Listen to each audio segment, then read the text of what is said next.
السلام عليكم ورحمة الله وبركاته. إن الحمد لله نحمده ونستعينه ونستغفره ونعوذ بالله من شرور أنفسنا ومن سيئات أعمالنا. من يهده الله فلا مضل له ومن يضلل فلا هادي له. ونشهد أن لا إله إلا الله وحده لا شريك له ونشهد أن محمدا عبده ورسوله. قال الله عز وجل: أعوذ بالله من الشيطان الرجيم. بسم الله الرحمن الرحيم. ولقد نصركم الله ببدر وأنتم أذلة فاتقوا الله لعلكم تشكرون. புகழ் அனைத்தும் அல்லாஹ் ஒருவனுக்கே உரித்தானது. அவனுடைய இறுதி தூதர் நம்முடைய தலைவர் நபி ஸல்லல்லாஹு அலைஹி வஸல்லம் அவர்கள் மீதும் அவர்களின் குடும்பத்தார்கள், தோழர்கள், தோழியர்கள், அவர்களை ஏற்று இறைநம்பிக்கை கொண்டு அத்துணை இறைநம்பிக்கையாளர்கள் மீதும் இங்கு அமர்ந்திருக்கும் நம் அனைவரின் மீதும் எல்லாம் வல்ல அல்லாஹ்வின் வற்றா கருணையும் அவனுடைய திருப்பொருத்தமும் பேரருளும் மன்னிப்பும் என்றென்றும் நிலவ பிரார்த்தித்தவனாக இந்த 3ஆம் நாள் தொடரை ஆரம்பம் செய்கின்றேன். கண்ணியத்திற்குரிய எல்லாம் வல்ல அல்லாஹ்வின் நல்லடியார்களே, அன்புள்ள சகோதர சகோதரிகளே, ரமதானுடைய மாதத்தில் நோன்பு கடமையாக்கப்பட்ட அந்த முதல் வருடம் இந்த பத்ர் போர் 17ஆம் நாள் நடைபெற்றது. நபித்தோழர்கள் ஆக சிறுபான்மையினராக அந்த போரில் இருந்தார்கள். போர் தளவாடங்கள், போர் வீரர்கள், போரை பற்றி அறிந்த மக்கள் எல்லாம் இல்லாத பொழுதும் அல்லாஹ் வானத்திலிருந்து வெற்றியை கொடுத்தான். அல்லாஹ் ஏன் அந்த மக்களுக்கு வெற்றியை கொடுத்தான்? அந்த மக்களிடத்தில் அப்பேற்பட்ட உறுதியான ஈமானும் கீழ்ப்படிதலும் இருந்தது என்பதை நேற்றைய தினம், அதற்கு முந்தைய தினம் சில செய்திகளோடு என்ன செய்தோம் பார்த்தோம். அதனுடைய தொடர்ச்சியாக அன்றைக்கு இருந்த போர் முறை என்பது, போரினுடைய ஆரம்பம் எப்படி இருக்குன்னு சொன்னா, ஒரு நபராக என்ன செய்வாங்க, வந்து இறங்குவாங்க. இதில் மக்காவாசிகள் தங்களிடத்தில் உள்ள உத்பா, ஷைபா, வலீது போன்ற போர் வீரர்களை இறக்கும் பொழுது அல்லாஹ்வுடைய தூதர் என்ன செய்யறாங்க, தன் புறத்திலிருந்து அன்சாரி தோழர்களை, மதீனாவாசிகள் என்ன செய்யறாங்க, இறக்குறாங்க. ஆனால் மக்காவாசிகள் லஹாஜத்தலனா ஃபீக்கும், இவர்களெல்லாம் எங்களுக்கு சமமாக வந்து போர் செய்வதற்கு தகுதி இல்லாதவர்கள் என்று சொன்னவுடன் அல்லாஹ்வுடைய தூதர் தன் கோத்திரத்திலிருந்து, தன் குடும்பத்திலிருந்து 3 பேர் என்ன செய்யறாங்க, களத்தில் இறக்குகின்றார்கள். அதில் ஹம்சா, அலி, உபைதா ரலியல்லாஹு அன்ஹும். இந்த 3 போர்க்களத்தில் எதிர் அணியை என்ன செய்யறாங்க, சந்திக்கிறாங்க. அருமையானவர்களே, அலி ரலியல்லாஹு அன்ஹு அவர்கள், ஹம்சா ரலியல்லாஹு அன்ஹு அவர்கள், அவர்களுடைய எதிரில் இருந்தது உத்பா, ஷைபா. கிட்டத்தட்ட மிக விரைவில் உத்பாவையும் ஷைபாவையும் அலியும் ஹம்சாவும் கொலை செய்து விடுகின்றார்கள்.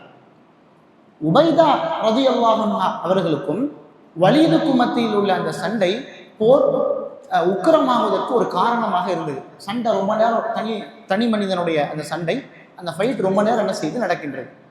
அந்த நேரத்தில் உபைதா ரலியல்லாஹு அன்ஹு அவர்கள் 2 நபித்தோழர்கள் அலி, ஹம்சா இருவருடைய உதவியோடு யாரை கொன்றாங்க, வலீத் என்ன செய்யறாங்க, கொன்றாங்க.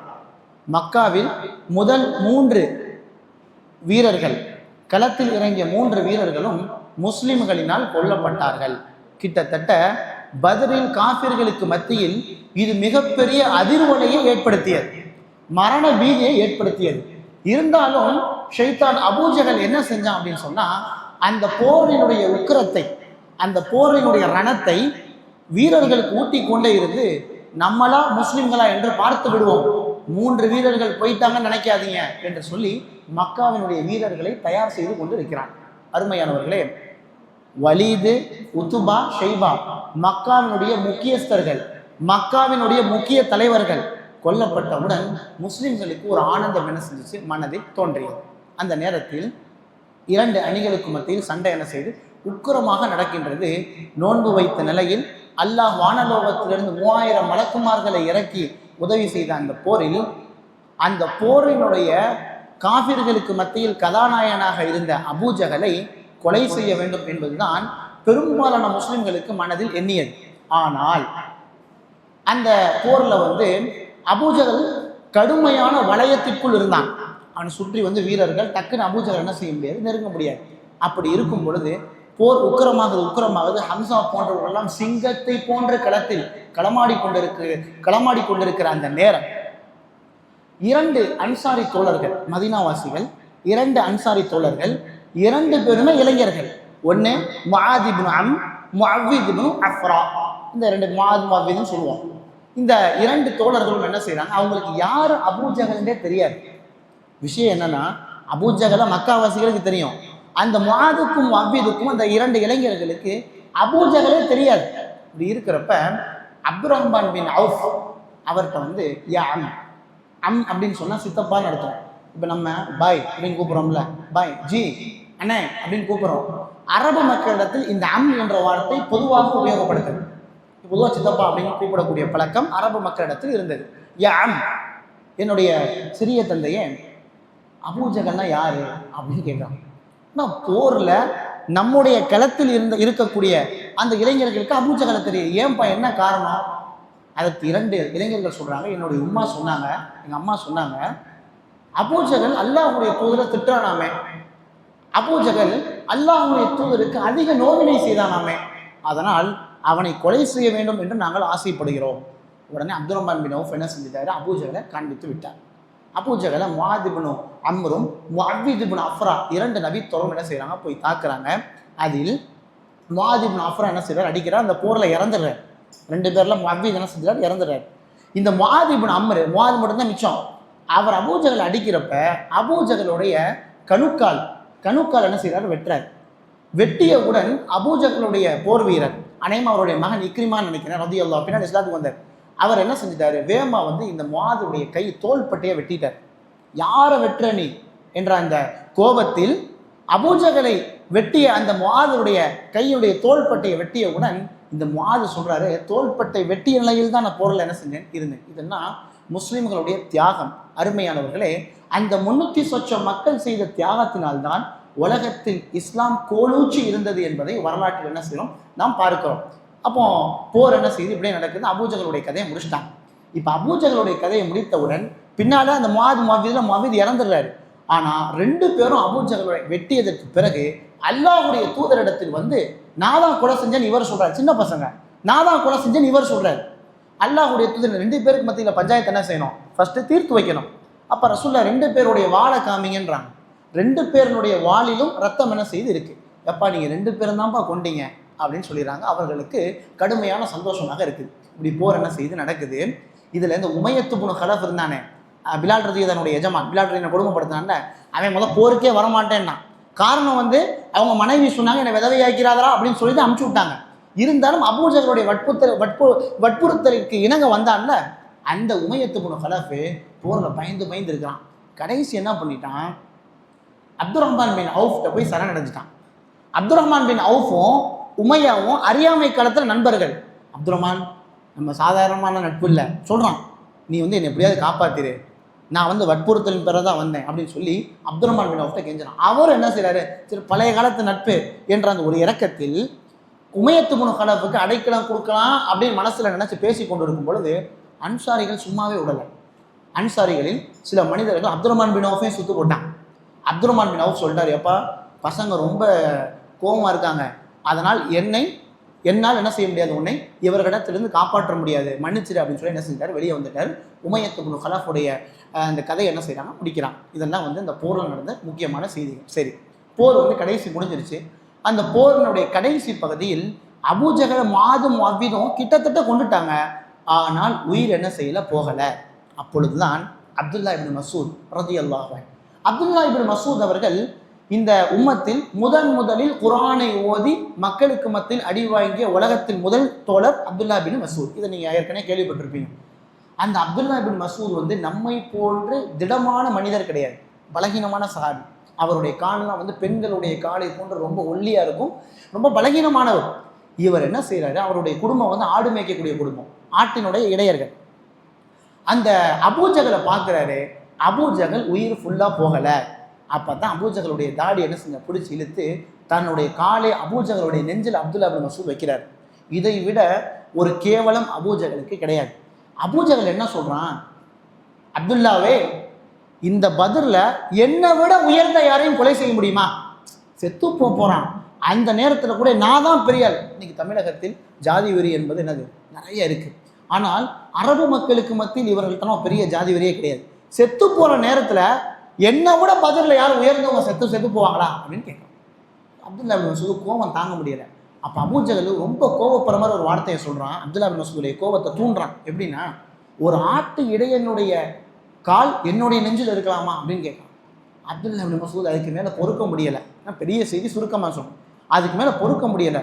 உனக்கு மரணிக்கக்கூடிய சாவக்கூடிய அந்த நேரத்தில் கூட உன்னுடைய அந்த வெறி, தன்னுடைய இனத்தின் அந்த பற்று, நீ இந்த உயர்ந்த குலம் என்பதை நீ சொல்லிக்கொண்டே இருக்கிறான்னு சொல்லி தலையை தனியாக துண்ட அறுத்து என்ன செஞ்சுறாங்க, அல்லாஹுடைய தூதர் இடத்துல கொண்டு வந்துடுறாங்க. அருமையானவர்களே, நபிகள் நாயகம் ஸல்லல்லாஹு அலைஹி வஸல்லம் அவர்கள் அபூஜஹலுடைய தலையை பார்த்ததற்கு பிறகு அல்லாஹு அக்பர் அல்லாஹு அக்பர் ரசூலுல்லாஹ் சொல்றாங்க பாருங்க, அல்ஹம்துலில்லாஹி அல்லதி லா இலாஹ இல்லாஹு, அல்லாஹ்வே உனக்கே புகழ் அனைத்தும், உனக்கு இணை யாருமே இல்லை என்ற இந்த வார்த்தையை 3 தடவை ரசூலுல்லாஹ் சொல்றாங்க. அல்ஹம்துலில்லாஹி அல்லதி லா இலாஹ இல்லாஹு 3 தடவை சொல்லிவிட்டு அல்லாஹ்வுடைய தூதர் அல்லாஹு அக்பர் அல்ஹம்துலில்லாஹி அல்லதி ஸதக வஅதா வ நஸர அப்தா வ ஹஸமல் அஹ்ஸாப வஹ்தா. இதுக்கு என்ன அர்த்தம்? யா அல்லாஹ், நீ கொடுத்த வாக்கு நிறைவேற்றிட்ட. அல்லாஹ் சொன்னான் உனக்கு வெற்றி கிடைக்கும்பான்னு சொன்னான். ஆனால் அந்த வெற்றி கிடைக்கும் சொன்னான் 15 வருடம் அந்த வெற்றிக்கு. அபூஜஹல் ஆரம்பத்திலிருந்து பிரச்சனை தான். இப்போ அந்த வெற்றி அல்லாஹ் உங்களுக்கு தான் வெற்றி, அலா இன்ன நஸ்ருல்லாஹி கரீப், அல்லாஹ்வுடைய உதவி என்பது மிக அருகில் உண்டு என்று நீ சொன்ன, அதை நீ உண்மைப்படுத்தி விட்டாய் அப்படின்னு அல்லாஹ்வுடைய தூதர் அல்லாஹ் அதிகம் அதிகம் என்ன செய்கிறாங்க, புகழ்றாங்க. புகழ்ந்ததற்கு பிறகு இந்த செய்தி அஹ்மதுல இருக்கு. அபூதாவுதுல ஒரு செய்தி வருது, ரசூல் ஸல்லல்லாஹு அலைஹி வஸல்லம் அபூஜஹலுடைய தலையை பார்த்ததற்கு பிறகு முடிஞ்சு போச்சு. அப்போ 2 ரக்காத் தொழுதாங்க. அருமையானவர்களே, இதுலேருந்து நமக்கான செய்தி என்னன்னா, மிக சந்தோஷமாக இருக்கக்கூடிய நேரம் 2 ரக்காத் தொழுவதும் சொன்னான். ரொம்ப சந்தோஷமா இருக்குங்க. அபூஜஹலுடைய தலையை பார்த்தோம்னா ரசூல் ஆனந்தத்தின் உச்சத்தில் இருக்கின்றார்கள். 2 ரக்காத் அல்லாஹ்வுக்கு தொழுது நன்றி செலுத்தினார்கள். அப்போ இந்த போர் என்ன செய்யுது, கிட்டத்தட்ட முடிவடைந்து விட்டது. போர் கைதிகள் என்ன செய்கிறாங்க, பிடிக்கப்படுறாங்க. இந்த செய்தியெல்லாம் நம்ம ஏற்கனவே என்ன செஞ்சுருப்போம், பல உரைகளில் கேள்விப்பட்டிருப்போம். அதனால் சுருக்கமாக சொல்கிறேன். கைதிகள் கணிசமான மக்கள் என்ன செய்கிறாங்க, பிடிக்கப்படுறாங்க, மக்கா காஃபிர்கள். ஆனால் நம்முடைய அணியிலிருந்து வெறும் 14 பேர் தான் ஷஹீது. யார்? முஸ்லீம் இடத்துலேருந்து 14 பேர் ஷஹீது. அதில் 13 பேர் அன்சாரிகள், 13 பேர் மதீனாவாசி, ஒரே ஒரு ஆள் தான் மக்காவாசி. அல்லாஹ்வுடைய தூதர் பாருங்க, அல்லாஹ்வுடைய தூதர் வந்ததற்காக தங்களுடைய பொருளாதாரத்தை கொடுத்தார்கள். அவர்களும் சொல்லனா துன்பத்திற்கு ஆளானார்கள், அவர்களுடைய உயிரை கொடுத்தார்கள். அல்லாஹ்வுடைய தூதர் நல்லா தான் சொன்னாங்க, அல் அஹ்யா அஹ்யாக்கும் வல் மமாத் மமாத்துக்கும், என்னுடைய வாழ்வும் சாவும் உங்களோடு தான் என்று அன்சாரிகளிடத்தில் சொன்னதுக்கு காரணம், அன்சாரிகளுடைய இரத்தத்தினால் தான் உம்மத் கட்டி அமைக்கப்பட்டது என்பதை என்ன செய்யணும், வரலாற்றில் இந்த பதில் மூலமாக என்ன செய்யணும், நாம் எல்லாம் பார்க்கிறோம். அன்பிற்குரியவர்களே, அப்போ கைதிகள் என்ன செய்கிறாங்க, பிடிக்கப்படுறாங்க. கைதிகள் வேற யாரும் கிடையாதுங்க. கைதி ஒன்றும் நமக்கு தெரியாதவங்க யாரெல்லாம் கிடையாது. அபூபக்கர் ரலியல்லாஹுடைய மகன் அப்துர் ரஹ்மான் எதிரணியில் இருக்கிற கைதியாக பிடிக்கப்பட்டிருக்கார். அபூபக்கர் ரலியல்லாஹுடைய சிறப்பு என்பது ரசூலுக்கு பிறகு அவருடைய மகன் மக்கா காஃபிர்களுடைய கைதியின் பட்டியலில் இருக்கிறார். அபூபக்கர் பார்க்குறாரு, மயம் மாட்டிக்கிட்டான். அலி ரலியல்லாஹுடைய சகோதரர் அகீல் அவர் எதிரணியில் இருக்கிறார். ரசூலினுடைய பெரிய தந்தை அப்பாஸ் எதிரில் என்ன செய்கிறாரு, இருக்கிறார். அல்லாஹுடைய தூதருடைய மகளை திருமணம் முடித்த ரசூலுல்லாஹ்வுடைய மருமகன் அபுல் ஆஸ் எதிரணியில் இருக்கிறார். எப்படிங்க இருக்கும்? எதிரணி என்பது தெரியாதவங்களோ என்னமோ கடுமையான கோபத்தை வெளிப்படுத்துகிற மாதிரி கிடையாது. எல்லா பேரும் இரத்த உறவினர்கள், மிக நெருக்கமான உறவுகள். இப்படி இருக்கிறப்ப ரசூலுல்லாஹ் கேட்குறாங்க, கைதி என்ன பண்ணுறது அப்படின்னு கேட்குறாங்க. அபூபக்கர் ரலியல்லாஹு சொல்கிறாங்க, யா ரசூலல்லாஹ், எதிரணியில் இருக்கிறது வேற யாரு, நம்முடைய உறவினர்கள், நம்முடைய ரத்தம், நம்முடைய குடும்பத்தார்கள், நம்முடைய ஊர் மக்கள். அதனால் பிணைத்தொகை கொஞ்சம் காசு வாங்கிட்டு என்ன செஞ்சிருவோம், விட்டுருவோம். அபூபக்கர் ரலியல்லாஹு சொல்றாங்க. உமர் இப்னுல் ஹத்தாப் அவர்கள் தனக்கே உள்ள பாணியில் உமர் ரலியல்லாஹு சொன்னாங்க, யா ரசூலல்லாஹ், என்னுடைய கருத்து என்பது அலி அவருடைய சகோதரர் அக்கீலை கொல்லணும், அலி அவருடைய சகோதரர் அக்கீலை கொல்லணும், அபூபக்கர் அவருடைய மகன் அப்துர் ரஹ்மானை கொல்லணும். இப்படி நம்முடைய உறவினர்கள், நான் என்னுடைய நண்பர்களை, எனக்கு தெரிந்தவர்களை நான் கொள்றேன், நமக்கு தெரிந்தவர்களை நாமே கொல்ல வேண்டும் என்ற ஒரு மஷூரா உமர் இப்னுல் ஹத்தாப் அவர்கள் முன்வைக்கிறாங்க. கண்ணியத்திற்குரியவர்களே, ஆனால் அல்லாஹ்வுடைய தூதர் யாருடைய ஆலோசனை அங்கீகரித்தார்கள், ஏற்றார்கள்? அபூபக்கருடைய ஆலோசனையை ஏற்று அந்த கைதிகள்லாம் பிணைத்தொகை வாங்கி என்ன செஞ்சாங்க, விடுதலை செஞ்சாங்க. கண்ணியத்துக்குரியவர்களே, இதற்கு பிறகு அல்லாஹ் 8வது அத்தியாயம் 67வது வசனத்தில் இறக்குறான். அபூபக்கர் சொன்ன முடிவை அல்லாஹ் விரும்பவில்லை. வாங்கி பிணைத்தொகையை வாங்கி விட்டுருவோன்னு சொன்னாங்கல்ல, அந்த முடிவு எனக்கு விருப்பமானது இல்லை. உண்மையான நபிக்கு அது உகந்தது அல்ல, ஏற்றுக்கொள்ளத்தக்கது அல்ல. நீங்கள் உலகத்தை பார்க்குறீங்க, ஆனால் அல்லாஹ்வோ வானலோகத்தில் இருக்கக்கூடிய அந்த சிறப்பை பார்க்குறான். அதனால் நீங்கள் பிணைத்தொகை வாங்கி விட்டது சரி கிடையாது என்று அல்லாஹ் என்ன செய்யறான், அவர்களை ஒரு எச்சரிக்கையாக என்ன செய்யறான், வசனத்தை இறக்குறான். உமர் இப்னுல் கத்தாப் அவர்கள் சொன்ன கருத்தை தான் அல்லாஹ் விரும்பினான் என்பதையெல்லாம் பார்க்கிறோம். உமர் ரலியல்லாஹு அவர்கள் ஏன் அப்படி சொல்லணும் அப்படின்னு சொன்னா, நம்முடைய பொருளாதாரத்தை விட, நம்முடைய இரத்த உறவுகளை விட நம்முடைய கொள்கையே மேல் என்பதில் தான் உமர் இப்னுல் கத்தாப் அவர்கள் இருந்தார்கள். கொள்கை உறுதி என்பது இன்னைக்கு நம்ம பொதுவாக தௌஹீத் அப்படின்னு சொன்னால், கொள்கை உறுதின்னு சொன்னால் வெறும் தர்காவுக்கு போகக்கூடாது, தாயத்து கட்டக்கூடாது, அல்லாஹ் அல்லாமல் வேற யார்ட்டையும் வழங்கக்கூடாது, இதெல்லாம் தௌஹீத் என்பதில் மாற்று கருத்து இல்லை. ஆனால் தௌஹீத் என்பது அல்லாஹ் அல்லாமல் வணங்கப்படக்கூடிய அனைத்தையும் வெறுப்பது தான் தௌஹீத். உமர் ரலியல்லாஹு அன்ஹு அதில் ஆக உறுதியாக என்ன செஞ்சாங்க, இருந்தார்கள். லா இலாஹ இல்லல்லாஹ் முஹம்மது ரசூலுல்லாஹ், தமிழ் அழகா மொழிபெயர்த்துறோம், வணக்கத்திற்குரியவன் அல்லாஹ்வை தவிர வேறு யாரும் இல்லை அப்படின்னு சொல்றோம். ஆனால் அதற்கு அழகான மொழிபெயர்ப்பு என்ன தெரியுமா, கடவுள் அல்லாஹ் மட்டும்தான், வேறு யாரும் கடவுள் இல்லை. இந்த வார்த்தை கொஞ்சம் இதாத்தான் இருக்கும். ஆனால் இந்த வார்த்தையைத்தான் ஆக உறுதியாக உமர் இப்னுல் கத்தாப் மதித்து எல்லாத்தையும் என்ன செஞ்சிடணும், காலி பண்ணிடணும்னு சொன்னாங்க. ஆனால் அல்லாஹ்வுடைய தூதருடைய தனிப்பெரும் குணம், அதனால் என்ன செஞ்சாங்க, மன்னித்தார்கள். அவர் பின்னால் அபூபக்கருடைய மகன் இஸ்லாத்துக்கு வந்தார். ரசூலுல்லாஹ்வுடைய மருமகன் அபுல் ஆஸ்லாம் இஸ்லாத்துக்கு வந்தாங்க. ஆனால் பின்னால் இஸ்லாத்தை ஏற்றாங்க. ஆனால் அல்லாஹ் விரும்பியது உமர் இப்னுல் கத்தாபுடைய கருத்தை என்று என்ன செய்யறான், அல்லாஹ் ரப்பல் ஆலமீன் சொல்றான். சரி, இப்படி போர் என்ன செஞ்சிருச்சு, முடிஞ்சிருச்சு. நபிகள் நாயகம் ஸல்லல்லாஹு அலைஹி வஸல்லம் அவர்களை பொறுத்தவரை போர் நடந்த இடத்தில் போர் முடிந்ததற்கு பிறகு 3 நாட்கள் தங்குவது ரசூலுல்லாஹ்வுடைய இயல்பு, ரசூலுல்லாஹ்வுடைய சுன்னா. அந்த இடத்துல வெற்றி கொண்டுட்டோம்ல, உடனே என்ன செய்ய மாட்டாங்க, அல்லாஹ்வுடைய தூதர் போயிட மாட்டாங்க. 3 நாட்கள் அல்லாஹ்வுடைய தூதர் பத்ருடைய களத்தில் தங்கினார்கள். இன்னைக்கு நம்ம மதீனாவுக்கு போறப்ப பத்ர் கூட்டு போறோம். பத்ரும் அல்லாஹ்வுடைய தூதர் போர் நடந்த, ரசூலுல்லாஹ் பங்கு பெற்ற அந்த போர் நடந்த இடம், வானலோகத்திலிருந்து மலக்குமார்கள் வந்து இறங்கிய இடம், அல்லாஹ்வுடைய தூதர் சில நாட்கள் தங்கிய இடம். இதெல்லாம் என்ன செய்யணும், நினைக்கணும். ரசூலுல்லாஹ் இருந்தாலே அது பெரிய பரக்கத் என்பது நம்முடைய நிலைப்பாடு. அன்பிற்குரியவர்களே, அந்த 3 நாட்கள் என்ன செய்யறாங்க, ரசூலுல்லாஹ் தங்குறாங்க. பத்ர் போர்ல யார் வரல, ஒரு சின்ன செய்தி, பத்ர் போர்ல யார் வரல, சொர்க்கத்திற்கு நன்மாராயம் கூறப்பட்ட உஸ்மான் ரலியல்லாஹு என்ன செய்யல, வரல. காரணம் என்ன, உஸ்மான் ரலியல்லாஹுடைய மனைவி அல்லாஹ்வுடைய தூதருடைய மகள் உடம்பு சரியில்லாம இருக்கிறாங்க மதீனால, அதனால் உஸ்மான் ரலியல்லாஹு வரல. இது ஒரு செய்தி, ஞாபகத்தை வச்சுக்கோங்க. அல்லாஹ்வுடைய தூதர் 3 நாட்கள் தங்கி விட்டு கடைசி ஊருக்கு கிளம்புறோம், வெற்றியோடு என்ன செய்யணும், போறோம். வந்ததுல 14 பேர் அந்த இடத்தில் அடக்கம் செய்யப்பட்டார்கள். கிளம்பும் பொழுது, இந்த செய்தி சஹீஹுல் புகாரில மிக நீளமாக இருக்கின்றது. கிளம்பும் பொழுது அல்லாஹ்வுடைய தூதருடைய வாகனத்தை வேகம் என்ன செய்யறாங்க, எடுக்கிறாங்க. சஹாபாக்கள் நினைச்சாங்க ரசூலுல்லாஹ் மதீனாவுக்கு போறாங்க, கிளம்பிட்டோம் அப்படின்னு நினைக்கிறாங்க. ஆனால் அல்லாஹ்வுடைய தூதர் அந்த பத்ரினுடைய கிணற்றிற்கு அருகில் என்ன செய்யறாங்க, செல்றாங்க. ரசூல் ஸல்லல்லாஹு அலைஹி வஸல்லம் அவர்கள் கிணற்றுக்கு அருகில் சென்றவுடன் சஹாபாக்கள் என்ன செய்யறாங்க, கூடயே போறாங்க. கிட்டத்தட்ட மக்காவினுடைய மிக பெரும் தலைவர்கள் 24 பேர் அந்த கிணற்றில் புதைக்கப்பட்டிருக்கிறார்கள். இன்னைக்கும் அந்த கிணறு இருக்கு. 24 தலைகள் அந்த கிணத்துக்குள்ள தான் இருக்கு. அந்த இடத்துக்கு ரசூலுல்லாஹ் நெருங்கி போறாங்க. புகாரியில் 3976 அந்த செய்தி இடம்பெற்றிருக்கின்றது. அந்த கிணத்துக்கு பக்கத்தில் நெருங்கி போய் அல்லாஹ்வுடைய தூதர் சொல்றாங்க, தக்பீர் சொல்றாங்க. சொல்லிட்டு, எங்களுக்கு வாக்களிக்கப்பட்ட வெற்றியை நாங்கள் பெற்றுவிட்டோம். அல்லாஹ் எங்களுக்கு வாக்கு கொடுத்தா, நீங்க தான் ஜெயிப்பீங்கன்னு சொல்லி. எங்களுடைய பெண்களை நீங்கள் கொலை செய்தீர்கள், எங்களுடைய தோழர்களை கொலை செய்தீர்கள், எங்களை நாட்டை விட்டு விரட்டினீர்கள், எங்களுடைய பொருளாதாரத்தை அபகரித்தீர்கள். ஆனால் அல்லாஹ் சொன்னா, இன்ன நஸ்ருல்லாஹி கரீப், என்னுடைய உதவி பக்கத்தில் இருக்குன்னா, அதை நாங்கள் பெற்றுவிட்டோம். அல்லாஹ் சொன்ன வாக்கை நாங்கள் அனுபவித்து விட்டோம். ரசூலுல்லாஹ் வந்து அந்த 24 பேர் அடங்கியிருக்கக்கூடிய ஒவ்வொருவனுடைய பேரையும் சொல்லி சொல்லி சொல்லி, உங்களுக்கு அளிக்கப்பட்ட வாக்கை நீங்கள் பெற்றுவிட்டீர்களா? கேவலம், அசிங்கம், நரகம், இதை நீங்கள் பெற்றுவிட்டீர்களா? எங்களுக்கு அளிக்கப்பட்ட வாக்கை நாங்கள் பெற்றுக்கொண்டோம் அப்படின்னு சொல்றோம். அல்லாஹ்வுடைய தூதர் செத்த பிணங்களிடத்தில் அந்த கிணற்றுக்கு முன்னால் பேசிய அந்த வார்த்தையை கேட்ட உமர் இப்னுல் கத்தாப் ரலியல்லாஹு அன்ஹு அவர்கள் ரசூலுல்லாஹ்வுக்கு அருகில் வந்து, யா ரசூலல்லாஹ், செத்து போனவன்கிட்ட பேசிட்டு இருக்கீங்க அப்படின்ற, இறந்த மனிதர்களிடத்தில் நீங்கள் பேசிக்கொண்டு இருக்கிறீர்கள். அல்லாஹ் குர்ஆன் என்ன சொல்றான், இறந்தவர்கள் உங்களுடைய பேச்சை கேட்க முடியாது அப்படின்னு சொல்றான்.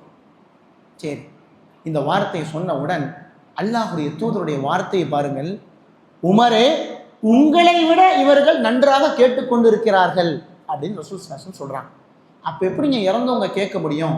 இந்த ஹதீஸுக்கு கீழே, அந்த ஹதீஸ் முடிவுலையே விளக்கம் கொடுக்கக்கூடிய இமாம் கத்தாதா அவர்கள் சொல்றாங்க, அல்லாஹ் கொடுத்த அந்த இழிவை அவர்கள் கேட்க வேண்டும் என்பதற்காக அல்லாஹ் அந்த நேரத்தில் மட்டும் அவர்களை கேட்கும்படி செய்தான் என்பது இந்த ஹதீஸினுடைய கடைசி வாசகம். மற்ற நேரத்தில் செய்ய முடியாது, இதை பொருத்த முடியாது. அன்பிற்குரியவர்களே, இந்த அடிப்படையில் அல்லாஹ்வுடைய தூதர் அல்லாஹ்வை புகழ்ந்து விட்டு காஃபிர்கள்லாம் இகழ்ந்து விட்டு என்ன செய்கிறாங்க, மதீனாவுக்குள்ளே போகிறாங்க. அன்பான சகோதரர்களே, நபிகள் நாயகம் ஸல்லல்லாஹு அலைஹி வஸல்லம் அவர்களுடைய வாழ்க்கையில் எந்த ஒரு சந்தோஷமும் நீடிச்சு இருந்ததே கிடையாதுங்க. ரசூலுல்லாஹ்வுடைய வாழ்க்கையில் சந்தோஷம், மகிழ்ச்சி, குதூகலம் இதெல்லாம் இருந்துச்சு. ஆனால் அல்லாஹ்வுடைய தூதருடைய வாழ்க்கை நிரந்தரமாக கொஞ்ச நேரம் கூட அந்த சந்தோஷம் நீடிச்சிருக்காது. அல்லாஹ்வுடைய தூதரை அல்லாஹ் அவ்வளவு சோதித்தான் பாருங்க. ஒட்டுமொத்த அரபு மக்களையும் தோற்கடித்து விட்டு முஸ்லிம்கள் வெற்றியோடு 300க்கும் மேற்பட்ட மக்கள், அந்த 300 சொச்சம் மக்களோடு மதீனாவிற்கு படைசூழ ஆனந்தமாக மகிழ்ச்சியாக மதீனாவிற்குள் வரும் பொழுது அல்லாஹ்வுடைய தூதருடைய வீட்டில் ஒரு பேரிடியாக ஒரு செய்தி என்ன செய்து விழுது. அதுதான் என்னது? உஸ்மான் ரலியல்லாஹு அன்ஹு போருக்கு வரலல்ல, அல்லாஹ்வுடைய தூதருடைய மகள் உடல்நிலை சரியில்லாமல் இருந்தார்கள்ல, அந்த அல்லாஹ்வுடைய தூதருடைய அன்பு மகள் உஸ்மான் ரலியல்லாஹு அன்ஹுடைய மனைவி ருக்கையா அவர்கள் இறந்து விட்டார்கள். இன்னா லில்லாஹி வ இன்னா இலைஹி ராஜிஊன். சஹாபாக்களுக்கெல்லாம் ரசூலுல்லாஹ்வுடைய மகன் அவ்வளோ சந்தோஷமா இருந்துச்சு. ஆனால் ருக்கையா அம்மா இறந்துட்டாங்க. உஸ்மான் மனைவி இழப்பினால் என்ன செய்கிறாரு? அழுகிறார். இதுலேருந்து என்ன செய்தினா, உங்கள் வாழ்க்கையில் எவ்வளவு பெரிய கஷ்டம் வந்தாலும் ரசூலுல்லாஹ் நினச்சிப்பார். ரசூலுல்லாஹ்வுடைய வாழ்க்கை முழுக்க கஷ்டம்தான். ஒரு பத்ர் என்பது மிகப்பெரிய வெற்றி, மனிதனுடைய கற்பனைக்கு அப்பால் அல்லாஹ் நிகழ்த்திய ஒரு அற்புதம் பத்ர். ஆனால் அந்த சந்தோஷத்தை அல்லாஹ் அந்த பத்ரில் இருந்து ஒரு 180 கிலோமீட்டர் போகிற முடிக்கும் தான் கொடுத்தான். மதீனாவுக்குள்ளே போனோன்னா ரசூல் என்னது கடுமையான ஒரு துக்க செய்தி என்ன செஞ்சாங்க, அனுபவித்தார்கள். இதெல்லாம் ஒரு விஷயம். அன்பிற்குரியவர்களே, அல்லாஹ்வுடைய தூதரை பொறுத்தவரை இது நமக்கான படிப்பினை என்னன்னு பாருங்க. ஒரு மனிதனிடத்தில் ஒவ்வொரு திறமை இருக்கும். ஒரு பள்ளிவாசல்னு வச்சுக்கங்களேன், ஒரு நிர்வாகம், பைத்துல் மால் இருக்குது, பைத்துல் ஜக்காத் இருக்குது, விதவைகளுக்கு சாப்பாடு வாங்கி கொடுக்குறோம், அவர்களை கவனிச்சுக்கிறோம், ஜக்காத்து கொடுக்குறோம், ஏழை மாணவர்களுக்கு படிக்க வைக்கிறோம், இதெல்லாம் இருக்குது. நிர்வாகத்தில் உள்ளவர்கள் நல்லா விளங்கிக்கணும், ஒவ்வொரு மனிதனிடத்திலும் அல்லாஹ் ஒவ்வொரு திறமையை கொடுத்திருப்பான். எல்லா பேருமே காசு சம்பாதிச்சோம்னா இப்போ யாருங்க பள்ளிவாசல் இமாமா இருக்குது?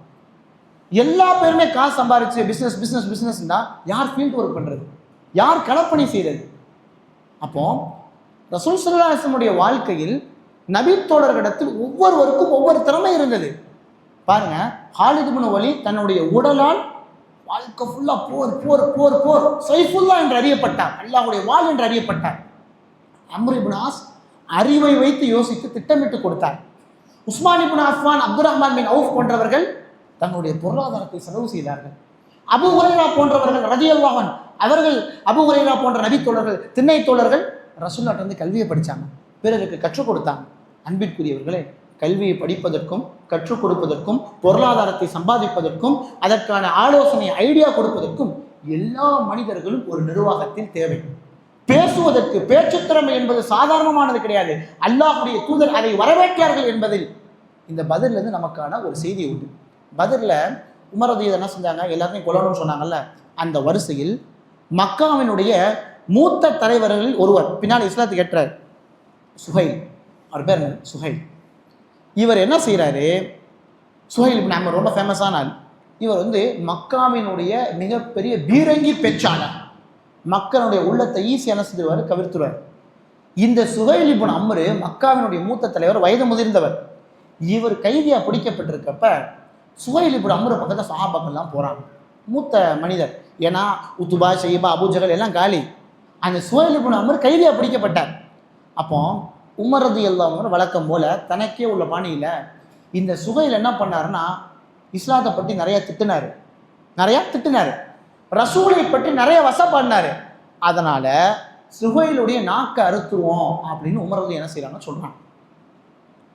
ஏன் உமர் ரலியல்லாஹு அன்ஹு அஷத்துல், இந்த மார்க்கத்தில் ஆக கடுமையான மனிதர். அதனால தான் அபூபக்கர் ரலியல்லாஹு அன்ஹுடைய மரண நேரத்தில் அபூபக்கர் ரலியல்லாஹு அடுத்து யாரை ஹலீஃபாவாக தேர்ந்தெடுப்பது என்று நபித்தோழருக்கு மத்தியில் ஆலோசனை செய்யும் பொழுது உமர் ரலியல்லாஹு அன்ஹு கூப்பிடலை. மற்ற சஹாபிட்டெல்லாம் கேட்குறாங்க, நீங்கள் யாரை நினைக்கிறீங்க, என் மரணப்படுக்கை ஆயிடுச்சு, அடுத்து யாரை ஹலீஃபாவாக பொறுப்பாளராக நியமிக்கலாம் என்று நீங்கள் நினைக்கின்றீர்கள்? அப்போ வந்த சஹாபிகள் ஒவ்வொருத்தவங்க ஒரு பேர் சொல்கிறாங்க. அதில் சில நபித்தோழர்கள், இவங்களாம் சொர்க்கத்துக்கு நன்மாராயம் கூறப்பட்டவர்கள் தான். அமீருல் மோமினின், அதை அபூபக்கர் சொல்கிறாங்க, அபூபக்கர் அவர்களே யாரனாலும் வைங்க, உமரை மட்டும் வச்சிடாதீங்கன்றாங்க. எல்லாத்துக்கும் அடி உத வெட்டு கூத்து இப்படி தான் இருப்பார். அதனால் அவருடைய கடுமைத்தனத்துக்கு கீழே எங்களால் என்ன செய்ய முடியாது, இருக்க முடியாது. அப்போ நீங்கள் போன பிறகு எங்களை ரொம்ப கஷ்டப்படுத்திடுவார் அப்படின்னு சஹாபாக்கள் சொல்கிறாங்க. சிம்பத்தியை டச் பண்ணுறாங்க. அபூபக்கர் ஏங்க உமரை மட்டும் வைக்கக்கூடாதுன்னு நீங்கள் சொல்கிறீங்க?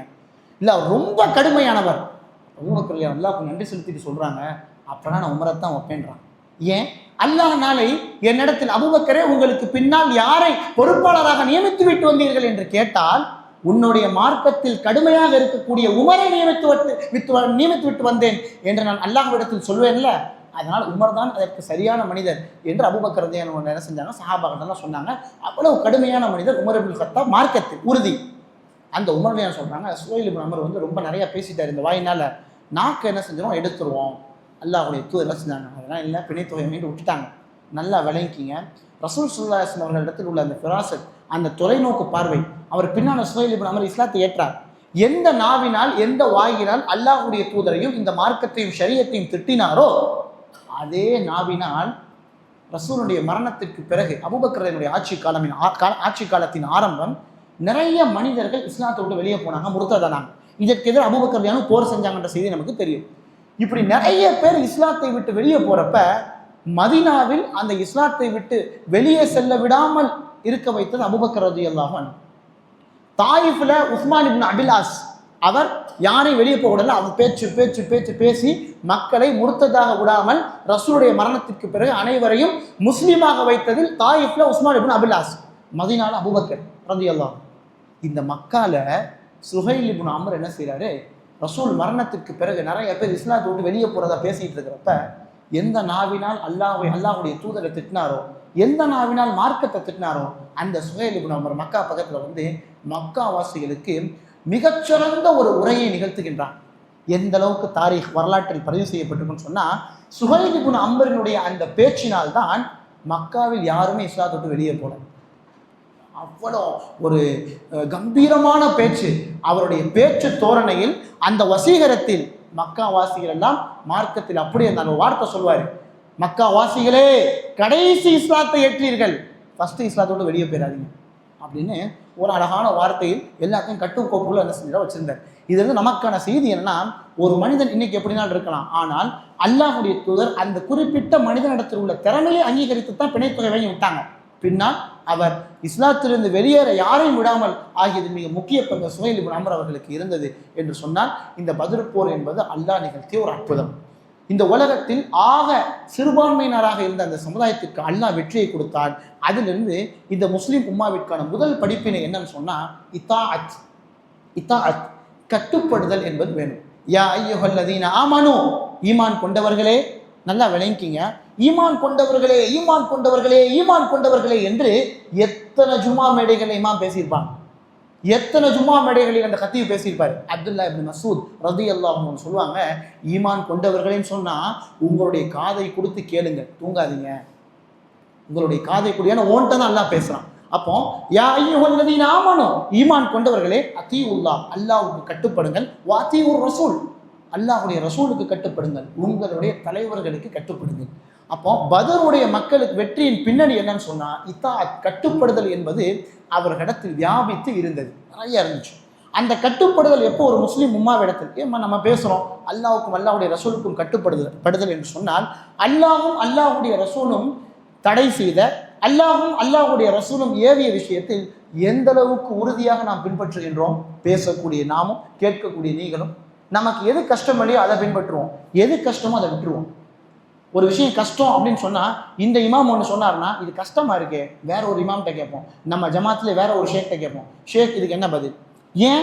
இவர் சொல்றது நமக்கு கஷ்டமா இருக்கு, இவர் சொல்றது நமக்கு கசக்குது, இவர் சொல்றதை நம்மளால் அங்கீகரிக்க முடியவில்லை. அதனால் அல்லாஹ்வுக்கும் அல்லாஹ்வுடைய ரசூலுக்கும் கட்டுப்படுதல் என்பது அல்லாஹ் சொல்லிட்டு, அல்லாஹ்வுடைய ரசூல் சொன்னாங்க, அல்லாஹ்வும் அல்லாஹ்வுடைய தூதரும் வழிகாட்டி விட்டாருன்னு சொன்னா அதற்கு முழுவதும் சரணடைந்து விட வேண்டும். முஸ்லிம் அப்படின்னு சொன்னா என்னங்க, நிறைய பேர் தப்பா மொழிபெயர்ப்போம். முஸ்லிம் சொன்னா சாந்தியானவன் சமாதானமானவன் கிடையாது. முஸ்லிம் சொன்னா அஸ்லம யுஸ்லிமு, இஸ்லாம்.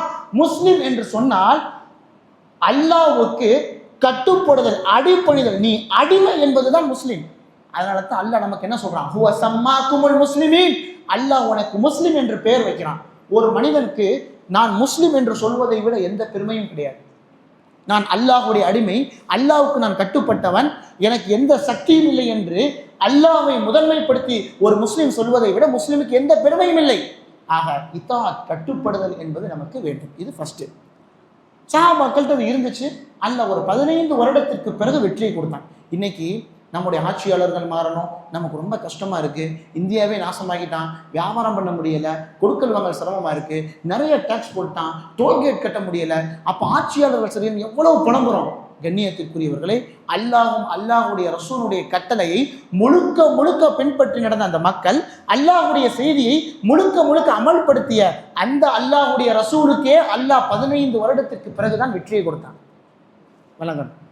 மூசா அலைஹிஸ்ஸலாம் அவர்கள் 40 வருடம் ஃபிரௌனிடத்தில் கஷ்டப்பட்டார்கள். 40 வருடத்திற்கு பிறகுதான் மூசா அலைஹிஸ்ஸலாம் அவர்களுக்கு அல்லாஹ் வெற்றியை கொடுத்தார். இப்ராஹிம் அலைஹிஸ்ஸலாம் அவர்களை பல வருடங்கள் அல்லாஹ் சோதித்தார். வஇதிப்தலா இப்ராஹிம் ரப்பஹு பிகலிமாத்தின் ஃபஅத்தம்மஹும், அவ்வளவு சோதனை நான் கொடுத்தேன். குறிப்பிட்ட கால அவகாசத்துக்கு பிறகுதான் நபிமார்களுக்கே அல்லாஹ் வெற்றியை கொடுத்தான். ஃபர்ஸ்ட் கட்டுப்படுதல் என்பது வேணும். ரெண்டாவது பாருங்க, ஒரு 5 படிப்பினை. ரெண்டாவது, உலகம் படைக்கப்பட்டதிலிருந்து, ரசூலுடைய காலத்துல இருந்து உலகம் படைக்கப்பட்டதிலிருந்து உலகம் அழியும் வரை இந்த இஸ்லாத்திற்கு எதிராக வெறுப்பு பிரச்சாரம் என்பது தொடர்ந்து இருந்து கொண்டே இருக்கும். வெறுப்பு பிரச்சாரம்னா என்ன? தாடியை பற்றி பேசுவான், புர்காவை பற்றி பேசுவான், இந்த நம்ம தொழுவக்கூடிய முறையை பற்றி பேசுவான், நம்ம செய்யாததை செஞ்சோன்னு சொல்லுவான். அது ப்ரெஸ்ஸில் இருக்கலாம், மீடியா மூலமாக இருக்கலாம், அல்லது மீம்ஸ் மூலமாக இருக்கலாம், எமோஜி மூலமாக இருக்கலாம். எதுனாலும் சரி, வெறுப்பு பிரச்சாரம் என்பது உலகம் படைக்கப்பட்டதிலிருந்து இஸ்லாமியர்களை நோக்கி, முஸ்லிம்களை நோக்கி, அல்லாஹ்வை ஏற்றுக்கொண்ட மக்களை நோக்கி அல்லாஹ்வுடைய எதிரிகள் தொடர்ச்சியாக செய்து கொண்டே இருப்பார்கள். நாளுக்கு நாள் அதிகமாகும். ஆனால் அந்த வெறுப்பு பிரச்சாரத்திற்கு மத்தியில் தான் இந்த இஸ்லாம் என்பது வளரும். வெறுப்பு பிரச்சாரம் எல்லாம் இருக்காது. அதனுடைய காட்சி மாறலாம், ஆனால் மேடை ஒன்று தான்.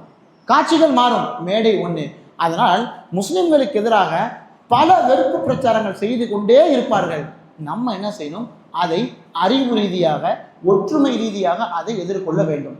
அவன் சொல்றானா அதை இல்லைன்னு என்ன செய்யணும்? நல்லா விளங்கிக்கிங்க. கொள்கை அடிப்படையில் எவனும் நம்ம என்ன செய்ய முடியாது, மோத முடியாது. வா, உண்மையிலே கடவுள் இருக்கானா இல்லை, அதனால யாரும் என்ன செய்ய முடியாது, மோத முடியாது. வெறுப்பு பிரச்சாரம் என்பது பார்த்தியா, உங்களால் தான் அதை செஞ்சான், உங்களால் தான் இதை செஞ்சான், போன இடத்துல ஓம் பேர் தான். பாருங்க, ஏங்க பெண்கள் இவ்வளோ கஷ்டப்படுத்துறீங்க, ஏங்க போட்டு இவ்வளவு, இதெல்லாம் அவன் நம்முடைய அடையாளத்தையும் நம்முடைய வெளிரங்க அந்த தோற்றத்தையும் கேவலப்படுத்தி, முஸ்லிம்கள் என்று சொன்னால் மனிதர்களுடைய உள்ளத்தில் ஒரு பயத்தையும் அச்சுறுத்தலையும் ஒரு வெறுப்பையும் ஏற்படுத்தக்கூடிய அந்த செயல் உலகம் படைக்கப்பட்டதுலேருந்தே இருக்கு. இதை நல்லா விளங்கிக்கணும். பத்ருடைய மக்கள் அபூ ஜஹல் செஞ்சுதான் என்ன செஞ்சான்? 1000 பேரை கூட்டு வந்தான். சும்மா கூப்பிட்டு இருந்தா யாரும் ரசூலுக்கு எதிராகவும் அபூபக்கருக்கு எதிராகவும் வந்திருக்க மாட்டாங்க.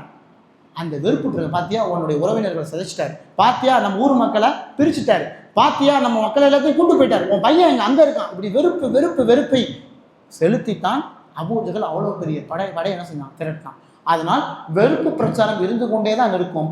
முஸ்லிம்கள் நம்முடைய அறிவினால், நம்முடைய ஒற்றுமையினால் அதை எதிர்கொள்ள வேண்டும். சரி, இது இரண்டாவது. மூணாவது பாருங்க, ஆலோசனை என்பது எல்லா சந்தர்ப்பத்திலும் வேணும். அல்லாஹ்வுடைய தூதர் ஷாதிர் மா உசாமா என்ற ஒரு நபித்தோழர் இருந்தார். அவருக்கு வெறும் 17 வயசு தான். ரசூலுல்லாஹ்க்கு 60 வயசுங்க. அல்லாஹ்வுடைய 60 வயசு நபர் ஒருத்தர் 17 வயசு பையன் ஒரு மஷூரா கேட்பாரா? ஆனால் சஹாபாக்கள் சொன்னாங்க, எங்க இடத்துல அல்லாஹ்வுடைய தூதர் மஷூரா கேட்டாங்க.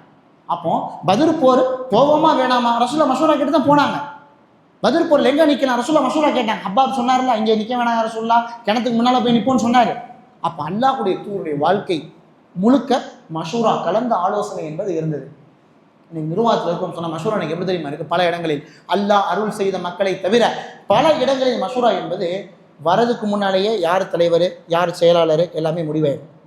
யாரையும் குறித்து சொல்லலை, எனக்கு தெரியாது இந்த சூழ்நிலை. இது பொதுவாக நடக்கக்கூடியது. வருவதற்கு முன்னாலே இவங்க தான் தலைவர், இவங்க தான் செயலாளர், இவர் தான் பொருளாளர். அப்போ வந்து மஷூரா மாதிரி ஒரு தேர்தல் மாதிரி நடத்தி அப்படி என்ன செய்யும், ஓகே வரதுக்கு முன்னாலே நம்ம என்னென்ன பிளான் பண்ணணும் அப்படின்றது முடிவு பண்ணிட்டே வந்துடுது. பேருக்கு என்ன செய்யலாம், ஓகே ஒன்று சொல்ல இதுதாங்க அப்படின்னு முடிவு பண்ணுறது. ஆனால் அல்லாஹ்வுடைய தூதர் பிலாலுடைய மஷூராவும் கேட்டாங்க. அல்லாஹ்வுடைய தூதர் 17 வயசு உசாமாவுடைய மஷூராவும் கேட்டாங்க.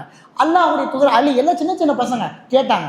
அப்போ இது வந்து என்ன செய்யுதுன்னா, மஷூரா என்பது களத்திற்கு வந்து ஆலோசனைக்கு பிறகு தான் என்ன செய்யணும், செய்யணுமே தவிர முன்னாலே முடிவெடுத்து என்ன செய்யக்கூடாது, வரக்கூடாது. இதெல்லாம் ஒரு இறை நம்பிக்கையானுடைய பண்பை பற்றி அல்லாஹ் சொல்லும் பொழுது அவன் கலந்து ஆலோசிப்பான் என்று அல்லாஹ் சொல்றான். அந்த ஷூரா என்ற ஒரு அத்தியாயம் அல்லாஹ் குர்ஆன்ல இறக்குறான். மஷூரா என்பது அவ்வளவு பரக்கத் புரிந்தது. அதனால் இந்த பதிலிருந்து நமக்கு கிடைக்கக்கூடிய படிப்பினை, ரசூல்லா களத்துக்கு போறதும் சரி, களத்தில் நிற்கிறது உட்பட சஹாபாக்கள் என்ன செஞ்சாங்க, அல்லாஹுடைய தூதர் மஷூரா செய்தார்கள். இது மூன்றாவது படிப்பினை. நாலாவது பாருங்க, கொள்கை உணர்வு என்பது எல்லாத்துக்கும் இருக்கணுங்க. நீ எந்த ஜமாத் அரிஜி, நீங்க எந்த இயக்கமா இருங்க, எந்த கழகமா இருங்க, எந்த ஜமியத்தா இருங்க, நீங்க யாரானாலும் இருங்க, ஆனா நீ இஸ்லாம், நீ முஸ்லீம், இஸ்லாத்தை ஏற்றிருக்க, அல்லாஹுடைய தூதரையும் ஏற்றிருக்க, நீ லா இலாஹ இல்லல்லாஹ் சொல்லியிருக்க, முஹம்மதை அல்லாஹுடைய தூதர் என்று ஏற்றிருக்க என்ற அந்த ஒரு கலிமாவில் ஷஹாதா, அந்த ஷஹாதாவுக்கு கீழ் நம்முடைய கருத்து முரண்பாடுகள், நமக்கு மத்தியில் உள்ள சின்ன சின்ன இஃப்திலாஃப் மசாயில் எல்லாம் தூக்கி போட்டு அனைத்துக்கும் மேல் கொள்கை தான் என்பது என்ன செய்யணும், ஒன்றிணைய வேண்டும். சஹாபாக்களுக்கு மத்தியில் கருத்து முரண்பாடே இல்லையா? அல்லாஹ்வுடைய தூதருடைய ஹதீஸை, ஒரே ஹதீஸை ரெண்டு விதமா சஹாபாக்கள் விளங்கினாங்க. ஒரே ஹதீஸை இந்த சஹாபி இப்படி செஞ்சாரு, இந்த சஹாபி இப்படி செஞ்சாரு. அப்ப கருத்து முரண்பாடு என்பது இயற்கையா சஹாபாக்களுடைய காலத்துல இருந்து இருக்கும். இந்த ஃபிக்ஹ் மசாயில்னால நமக்கு மத்தியில் உள்ள பிரிவு என்பது இருக்கக்கூடாது. கொள்கை தான் நம்மை ஒன்றிணைக்க வேண்டும். தௌஹீத் என்பது லா இலாஹ இல்லல்லாஹ் ஒன்றிணைக்கணுமே தவிர நீ நெஞ்சில கட்டு, வயிற்றுல கட்டு, தொப்பி போடு, தொப்பி போடாத, என்னன்னாலும் பண்ணு. ஆனால் இதெல்லாம் ஒரு மனிதனை ஒரு முஸ்லீம் இஸ்லாத்தோடு வெளியேற்றிருமா? வெளியேற்றார். இஸ்லாத்தை விட்டு வெளியேற்றாத காரியத்தில் உறுதியா இருக்கிறானா, நீ என்னுடைய சகோதரன். இஸ்லாமிய அந்த அகீதாவை முறிக்காத ஒரு விஷயத்துல நீ எதையுமே முறிக்காம இருக்கியா, நீ என்னுடைய சகோதரன். இஸ்லாம் முறிக்கக்கூடிய நவாக்கில், இஸ்லாம் முறிக்கக்கூடிய விஷயத்தில் ஈடுபட்டியா, அப்ப நீ முஸ்லீம், வாப்பா சேர்ந்து இருப்போம் சொல்லுவாங்க. அல்லாஹ்வுடைய உதவி கிடைக்காது. அப்போ இஸ்லாத்தை முறிக்கக்கூடாத காரியத்தில் யார் யாரெல்லாம் கரெக்டா இருக்கானோ அங்கே எல்லா பேரும் நம்முடைய முஸ்லீம் என்பதை என்ன செய்யணும், நினைக்க வேண்டும். சரிங்களா? இது மூன்றாவது. நாலாவது செய்தி. ஐந்தாவது செய்தி பாருங்க, மனிதனுடைய அறிவு என்பது இந்த சிறுபான்மைன்ற வார்த்தை இருக்குல்ல, இது இன்னைக்கு ஒரு கெட்ட வார்த்தை ஆகிட்டோம். தப்பா எடுத்துக்காதீங்க. சிறுபான்மைன்ற வார்த்தை ஒரு அசிங்கமான, கேவலமான, ஒரு அசிங்கப்பட்ட கெட்ட வார்த்தையாக நம்முடைய உம்மத் ஆக்கிடுச்சு. ஆனால் பத்ர் என்பது சிறுபான்மையின் உச்சம். 300 பேர் தாங்க. கம்மின் ஃபிஅத்தின் கலீலத்தின் கலபத் ஃபிஅத்தன் கஸீரத்தன் பிஇذنில்லாஹ்.